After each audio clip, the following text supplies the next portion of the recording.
नमस्कार, मैं हूँ आपकी अपनी मेरे चैनल सैल रवि ब्लॉग पर आप सभी लोगों का स्वागत है। तो आज है मेरे घर में सुहागले। तो हम सभी लोग सुहागले खाने जा रहे हैं। तो ये जो सुहागले हैं वो मेरी मम्मी ने शादी के टाइम नहीं खिला पाई थी। मेरे बोलते हैं अगर बिटिया की शादी हो जाती है तो कोंच भरा जाता है। तो मम्मी वैसे खिला चुकी हैं डबल डबल, लेकिन अब इस बार मैं हूँ, मेरी अभी मैटरनिटी लीव में हूँ, तो इस वजह से मम्मी बोली कि चलो खिला देते हैं। तो ये जो सुहागले हैं बृहस्पतिवार को ही खिलाई जाती हैं। तो बस हम जा रहे हैं सुहागले खाने। बनी रहिए मेरे वीडियो में और देखिए कि अब मैं मायके में दूसरी बार सुहागले खाने जा रही हूँ। तो यहाँ पर किस तरह से खिलाई जाती है, ससुराल में तो आप लोग कई बार वीडियो देख चुके हैं, लेकिन इस बार आप लोग मायके का वीडियो देखिएगा। तो बनी रहिए मेरे वीडियो पर। तो यहाँ पर देखो 1.25 किलो की जितना 7 लोगों में डिस्ट्रीब्यूट होगा, तो उतनी बराबर बराबर 7 बार मामी मेरी, ये बड़ी मामी हैं, तौल रही हैं। तो ये तौल के बराबर बराबर 7 जगह रख लेंगे, तो इसी से कोंच डाला जाएगा। तो ये यहाँ पर जो गोबर के गौर मैया बनाए जाते हैं वो बनाए हैं, और ये मिट्टी के जो बनाए जाते हैं गौरी गौरा, तो इनको ही रख के हमारे यहाँ सुहागले खाते हैं और एक कलश रखा जाता है। तो यहाँ पर बस मम्मी मेरी जो पूजा की तैयारी कर रही हैं, और सब इसके बाद में फिर मुझे कोंच भरेंगी। तो और इसके बाद में फिर कथा सुनाई जाएगी। तो ये देखिए सारा चीज़ जो सुहाग का देना है वो सब रखा है, और यहाँ पर कलश भी तैयार हो गया है। और ये जो गौरी बनाई जाती हैं इनको चूड़ी पहनाते हैं ऐसे ऐसे, तो वो चूड़ी पहना रही हैं। और यहाँ पर देखिए सभी लोग जो हैं, तो सभी लोग अपना अपना कोंच लेंगे। तो मम्मी सबको कोंच में दे रही हैं, तो ये देंगी। इसके बाद में सब लोग मेरी कोंच में भरेंगे, तो इसको कहते हैं कोंच भरना। तो वही मम्मी कोंच भराई वाला ही सब पूरा सुहागले करा रही हैं। तो यहाँ पर मम्मी कहेंगी कथा। तो जो मम्मी की आवाज़ है, कूलर चल रहा था तो सही से नहीं सुनाई दे रही है, तो मैं यहाँ पर कथा बोले दे रही हूँ, आप लोग सुन लीजिएगा। एक गांव में एक सास और बहू रहती थी। बहू अपनी सास पर बहुत गुस्सा करती थी, क्योंकि सास बूढ़ी होने के कारण कोई काम नहीं कर पाती थी। सास और बहू में रोज कलह होती थी। बहू हमेशा सास को ताने देते हुए कहती थी, अम्मा आपसे कोई काम नहीं होता है, दिन भर घर में बेकार ही बैठी रहती हो। बहू के ताने सुनकर लाचार सास कोई जवाब नहीं दे पाती थी। एक दिन बहू ने कहा, अम्मा आप दिन भर खाली नहीं बैठी रह सकती हो, आपको घर का कुछ काम तो करना ही पड़ेगा। सास ने कहा, बहू इस उम्र में मैं क्या काम करूंगी और कहाँ काम के लिए जाऊंगी? तुम अगर मुझे रोटी नहीं दोगी तो मेरा क्या होगा? इस पर बहू ने कहा, अम्मा आप रोज सुबह पूरे गांव में दूध बेच आया करो, 1 महीना पूरा होने पर मैं आपसे हिसाब लूंगी। बेचारी सास दुखी मन से मजबूरी बस गांव में दूध बेचने के लिए तैयार हो गई। सुबह हुई तो बहू ने दूध का डिब्बा भरकर सास को थमा दिया और कहा कि जल्दी दूध बेचकर घर आ जाना। सास घर से निकली और एक पीपल के पेड़ के नीचे बैठ गई। सोचने लगी, इस बुढ़ापे में मुझे भी क्या क्या दुख झेलना पड़ रहा है, अब कैसे मैं गली गली जाकर दूध बेचूं। इतना सोचते सोचते 2-3 घंटे बीत गए। इसके बाद सास ने मन में विचार करते हुए दूध को उसी पीपल के नीचे डालने का निर्णय लिया। सारा दूध वहीं उड़ेल कर सास घर लौट आई। बहू ने सोचा सारा दूध बेचकर आ गई है, रुपए भी लिए होंगे तो कोई बात नहीं, महीने के आखिरी में हिसाब ले लूंगी। इस तरह दूध ले जाते हुए सास को 1 महीना बीत गया। अब वो दिन भी आ गया जब उसे हिसाब देना था। वो दूध लेकर गई और पेड़ के नीचे बैठकर रोने लगी और कहने लगी, अब मैं क्या करूं? आज बहू को दूध का हिसाब कैसे दूंगी? दूध तो मैंने बेचा ही नहीं, तो रुपए कहाँ से लाऊंगी? वहां से गुजर रही औसान मैया ने बुढ़िया के रोने की आवाज़ सुनी। मैया बुढ़िया के पास पहुंची और रोने का कारण पूछा। बुढ़िया ने मैया से कहा, मेरी बहू मेरे साथ अच्छा व्यवहार नहीं करती है, मुझे कहती है कि घर में कुछ काम किया करो और रोज मुझे पूरे गांव के लिए दूध बेचने को दे देती है। मुझसे ठीक से चला भी नहीं जाता, घुटने दर्द करते हैं, इसलिए मैं रोज दूध इस पीपल के पेड़ के नीचे डाल देती हूँ और बहू से कह देती हूँ कि सारा दूध बेच दिया। आज मुझे बहू को महीने भर के दूध का हिसाब देना है, मैंने हिसाब नहीं दिया तो वह मुझसे घर से निकाल देगी। औसान माता को बुढ़िया पर दया आ गई। माता ने बुढ़िया से कहा कि आज पीपल के जितने भी सूखे पत्ते गिरे हुए हैं उन्हें अपने आंचल में भर लो। घर जाकर इन पत्तों को अपनी बहू के आंचल में डाल देना। इस पर बुढ़िया आश्चर्य से औसान माता से पूछा, अरे क्या इससे मेरा दुख दूर हो जाएगा? माता ने कहा, हाँ जरूर हो जाएगा, और जब दुख दूर हो जाए तो औसान माता की पूजा करना मत भूलना। बुढ़िया ने औसान मैया की बातें सुनकर आंचल में पीपल के सूखे पत्ते समेटकर अपने घर लौट गई। सास जैसे ही भरे आंचल के साथ घर पहुंची, बहू अत्यधिक खुश हो गई। बहू ने पूछा, क्या बात है अम्मा, आज तो आप पूरा हिसाब लेकर आई हो, बहुत सारा पैसा रुपया मिला है आपको। सास बोली, हाँ बेटा, ऐसा ही समझो, तुम अपना आंचल फैलाओ, मैं उसमें सब डाल देती हूँ। बहू ने अपना आंचल फैला दिया, लेकिन ये क्या, उसका आंचल तो रुपए और जेवरों से भरा हुआ था। बुढ़िया को भी समझ आ गया कि ये सब औसान मैया की कृपा है।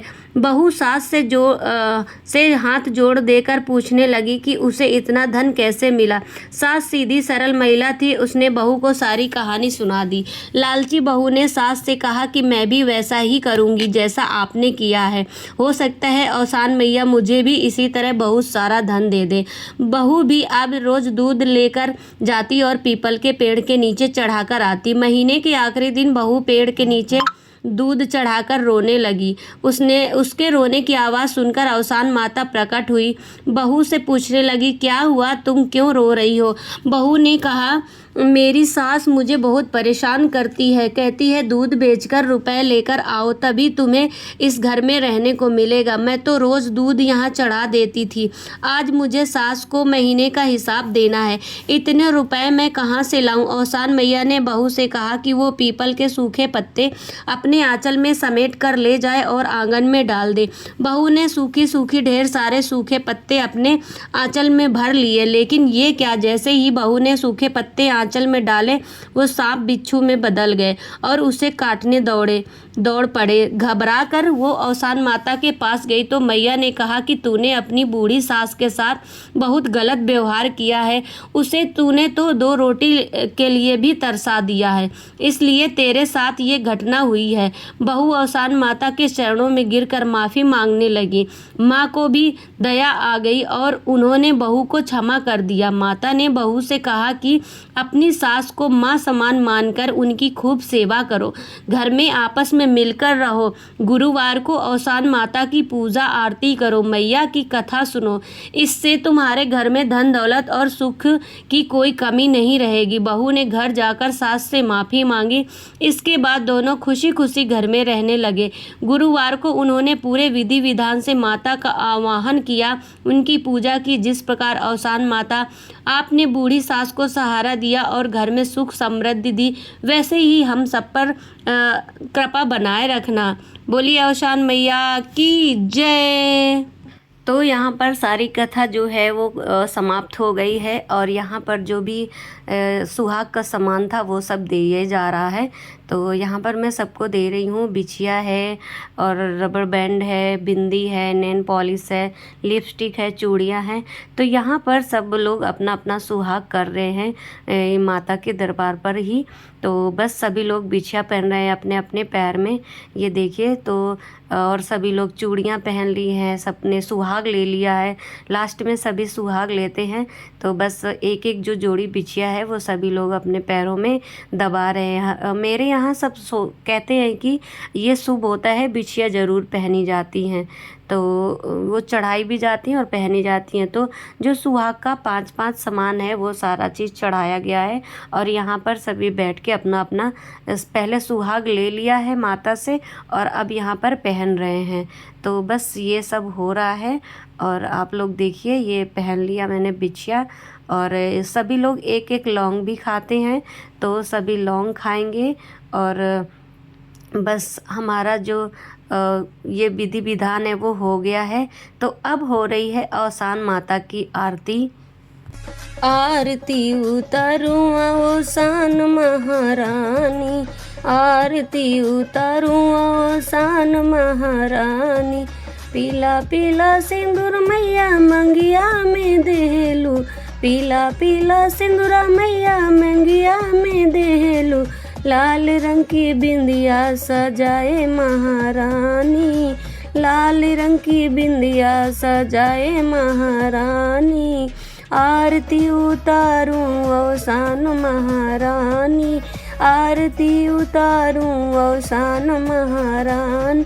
लाली लाली चुड़िया मैया बहिया में देलू, लाली लाली चुड़िया मैया बहिया में देलू, लाल रंग की मेहंदी लगावे महारानी, लाल रंग की मेहंदी लगावे महारानी। आरती उतारूं अवसान महारानी, आरती उतारूं।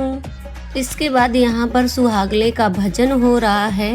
मैया विनती करूं दोनों कर जोड़ी के, मैया विनती करूं दोनों कर जोड़ी के, मैया विनती करूं दोनों कर जोड़ी के।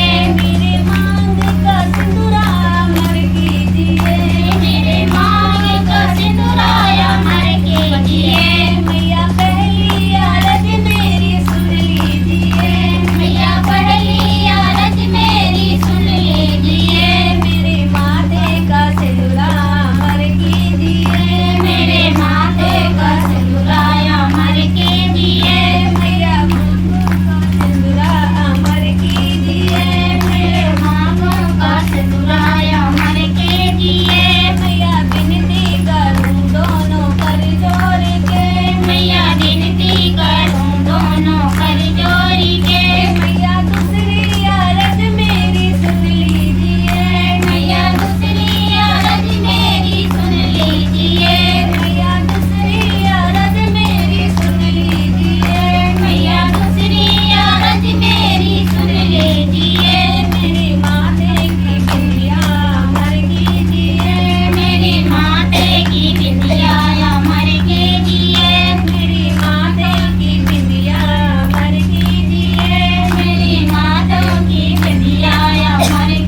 लगने लगी है भगवान से। मैं तो उड़ी आई आंधी और तूफान से, मेरी लगने लगी है भगवान से। मैं तो उड़ी आई आंधी और तूफान से, मेरी लगने लगी है भगवान से। गंगा भी आई यमुना भी आई,